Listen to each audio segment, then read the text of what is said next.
Hello and welcome to my summary of the first look at the Lord of the Rings new set. We are going to summarize it down from 58 minutes and a bit. First of all, we got our first card, Frodo Sauron's Bane. It's just a 1 mana card here, but it's really interesting. It's a 1/2 and 2 mana. If Frodo is a citizen, it becomes a Halfling Scout with base power and toughness 2/3 and lifelink. So you can do that right away. So it's a sort of evolve mechanic. And then for 3 mana, which is no white mana anymore, but only black. So you can see that he is transforming into a more evil character. He was a scout and he becomes a halfling rogue with when this creature deals combat damage to a player, that player loses the game if the ring has tempted you 4 or more times, which is a new mechanic that they didn't explain yet, but we can imagine. And then there are some more versions of these cards, just like always, but they have already given some explanation to these. The middle one that you see here is when they are sort of influenced by the ring, maybe.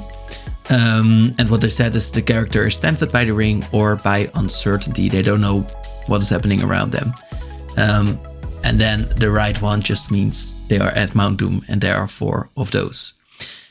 We have the same, I guess, for Samwise the Stout-Hearted, which says, "You've heard my master, you brute, and you'll pay for it." And the mechanic is to choose 1 permanent in your graveyard and return it. Then the ring tempts you. So again, sort of maybe giving you something, I'm feeling like, and then you have to watch out though, because it might lose you the game eventually. Here we see as well that he is tempted by the ring when he carries Frodo up Mount Doom, and we see him at Mount Doom. Then they talked about some lands. The Shire, which is 1. It is a tapped land unless you control a legendary creature, which is interesting. Just 1 color.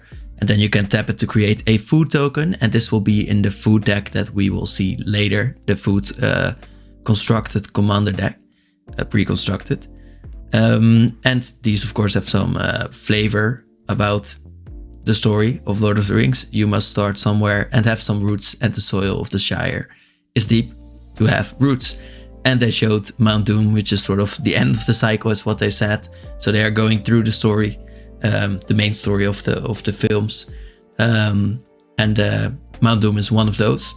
Interestingly though, this is not a tapped land that only enters tapped when you have a legendary creature. This is a dual land that you can just use when you pay 1 life, which is really strong. Because it also has some other abilities. For 3 mana, you may deal 1 damage to each opponent, and for 7 mana you can sacrifice it and the legendary artifact, so probably a ring. Choose up to 2 creatures and then destroy the rest. So 2 of your hobbits can survive and the rest get destroyed, which is really strong to have a board wipe on there. Gollum is also revealed. We see that, of course, Gollum is very much tempted by the ring for like centuries. When he leaves, the ring tempts you, sort of maybe telling us that whenever he is around, the ring tempts you more, something like that. Or maybe that he takes the temptation maybe for you, and because he likes it so much. You also get to sacrifice a creature for 1 mana to return him from the graveyard to your hand. So he keeps coming back, which is also something that is in the movies. Then Gandalf has been shown already. We see that his uncertainty, I don't think has to do with the ring per se, but is when he falls down the bridge, when he stops the demon. And he has this ability that you can choose 1 of these 4 abilities whenever you cast an instant or sorcery, but you can only choose them once. And they are really strong because mostly untapping a permanent is really strong. And then of course dealing 3 damage to each opponent is not bad either. Copying an instant or sorcery spell you control is very much the thing maybe that you want to use it for, because that can be really big. And then there's put Gandalf on top of his owner's library. So he will go on another adventure, basically is what that means, and he will return to do the other 3 things. I think that is overlooked for or other people have overlooked that he keeps returning after his adventures. And then we see the other side of what you see in the mid or on the right side here, which is him stopping the demon actually. Destroy target creature that blocked or was blocked by a legendary creature this turn. So literally being blocked or being stopped and not being able to pass because Gandalf was there. Then we have a Reprieve, which is a 2-mana instant that is sort of a counter spell, but not really. You return a spell to its owner's hand, so you stop it.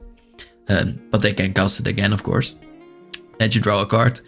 People have been becoming mad because of the color of these people, but I think it's good that they're doing this because we saw this in the Pokemon TCG as well, which I made a calculation about just a bit before. But there isn't a lot of diversity in people, and of course this isn't the same as the story, which is deal with it. That's my opinion. We also have Tom Bombadil, which is a very interesting one. For one, he is a god, but for another one is he doesn't have the ring in there either, or at least you don't see it as a focal point in this art. But that is because he can't be touched by it, or he can be touched by it, but he isn't affected by it as the other people are. Then his ability revolves around being a commander for sagas, which is very interesting. As long as there are 4 or more lore counters among sagas, Tom Bombadil has Hexproof Indestructible, so he becomes sort of a god whenever there is enough story to tell. Whenever the final chapter of a saga resolves, you reveal cards from the top of your library until you reveal a new story, so the stories never end, and you put it onto the battlefield. Which is also very interesting because he makes sure that your sagas keep on continuing. Then we have Sam, which is from the Commander decks, 1/2 of it, because he partners with Frodo here. This will be a food deck, and at the beginning of combat on your turn you create a food token. So every turn, and activated abilities of foods you control cost 1 less to activate. So it becomes, I guess, easier to eat them. Twice as easy, maybe you could say. Right, twice? Yes, twice as easy, you could say. Then there's Radagast, Wizard of Wilds. He creates 3/3 beasts or 2/2 birds that have flying whenever you cast a big creature, or no, not even creature, whenever you cast a big spell with mana value 5 or greater. He also gives them Ward 1. He also adds Ward 1 himself. That's it. Then there was the One Ring, which has been revealed a little bit before, but this is the last of the cards, along with Gollum,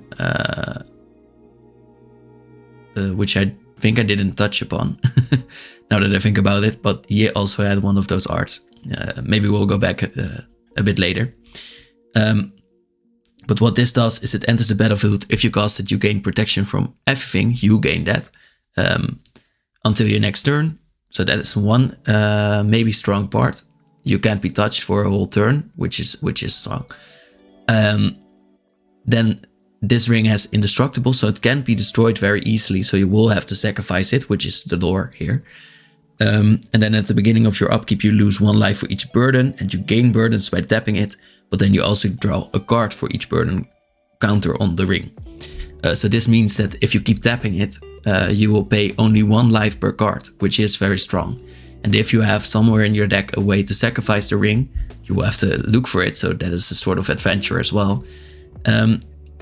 If you find it, this becomes a great value piece. And I would even say, we talked about this a bit, but I would even say it's very reasonable to go to lose 16 life to draw that many cards. I don't think that is a problem at all.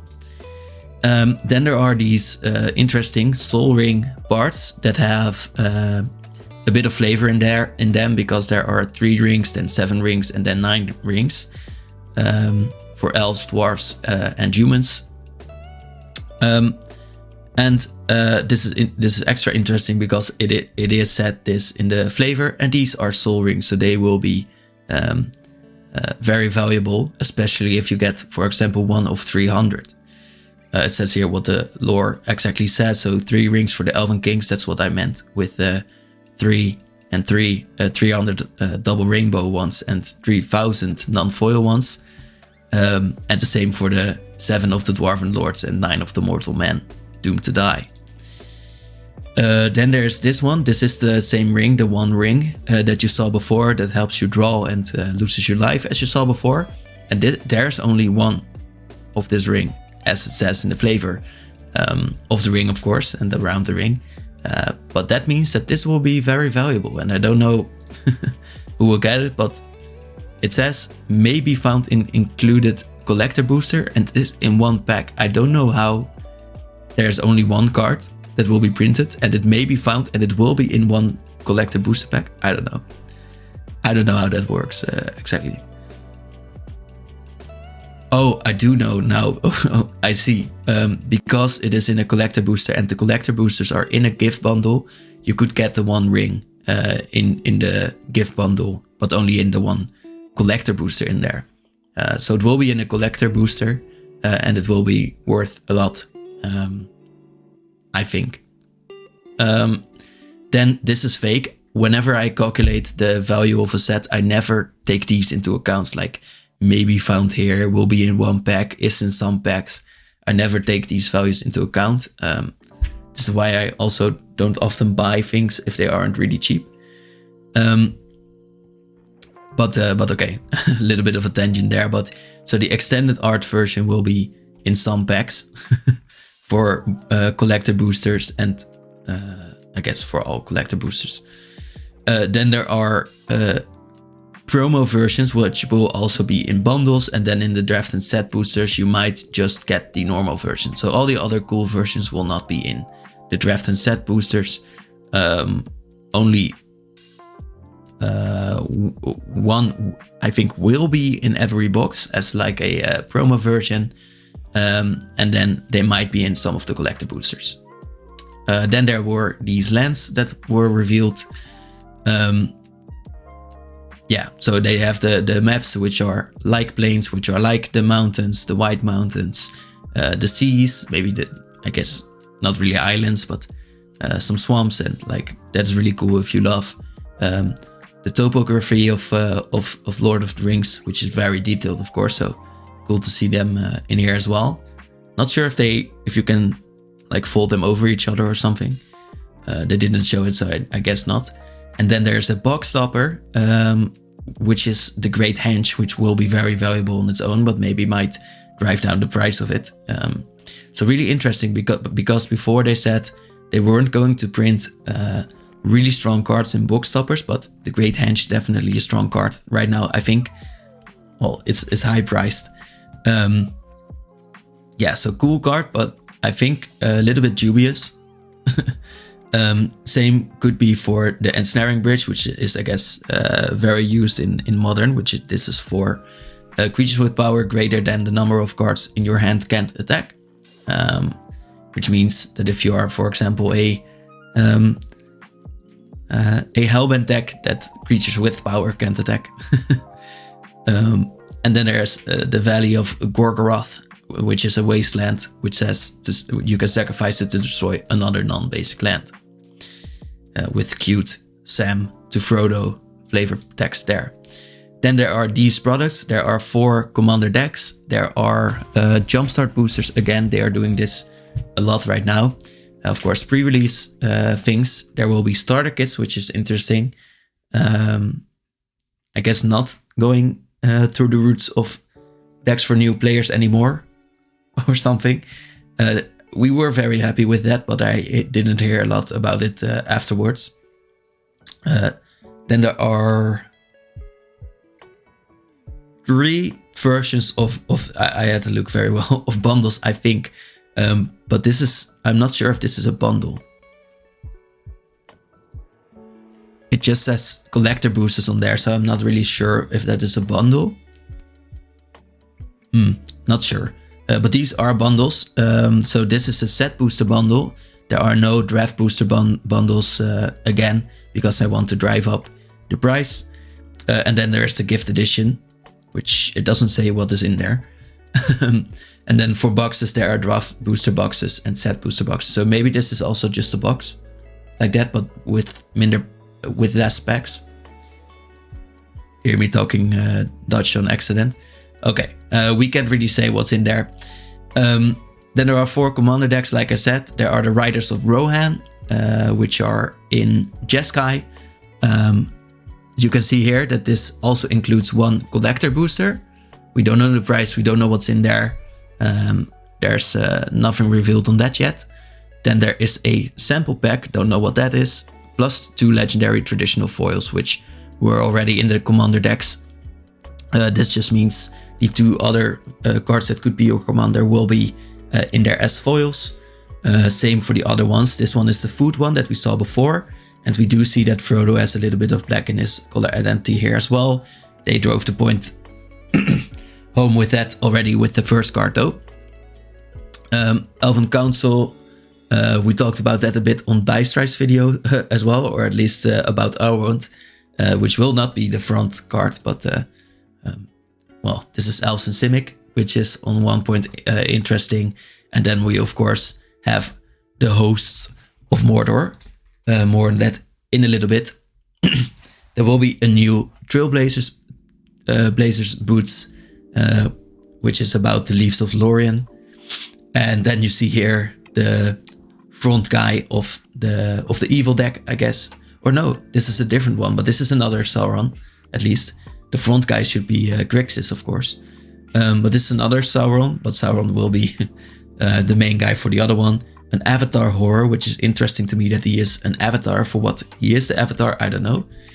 To be honest, but we'll have to dive deep into that, I guess.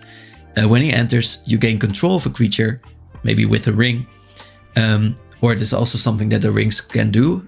So I think that's more the thing that happens. You untap it and it gains haste, and creatures you control get +2/+0 for every 3 mana that you pay. And each opponent loses 2 life. I think that is a really strong ability right there, but it does cost you a lot of mana. But it does really show that Sauron is the main commander for his army and that he won't really fight himself. Then there are Aragorn and Arwen, wet. Sounds weird, wet with a D. 3/6 vigilance. Whenever they enter the battlefield or attack, put a +1 counter on each other creature you control, but they do cost 6 mana. So you will need all of that green goodness ramp. You also gain 1 life for each other creature you control, so maybe sort of to counteract the acts of Sauron, the Lidless Eye. Aragorn, the King, Elisar, wedded Arwen on Domiel, and the tale of their fulfillment. I have some important dates, which you can read them all, but I have some to point out. And then, so these are May 30th, which is the beginnings of the preview for Lord of the Rings preview season. So this will be all the way through June 9, and then it will be complete, which I have also marked. Then there is the tabletop release on June 23rd. So this takes like a month. So that will be in 3 months. Then there will be 2 other releases. So one is the bundle gift edition release. We saw that one before. There will be a Magicon inside of that. And there was another one in Minneapolis just before this. But there is one in Barcelona as well, which is, I think, the first one in the new style in Europe. And then there is the holiday release, which will be something else, and we don't know what that is yet either. So they are not really transparent yet, but this is more like a taster more than really all the information that you need. And that was it for this summary. I hope it was short enough so that you can enjoy the rest of the previews and of course the stories that will be coming out for March of the Machine. Thank you for watching.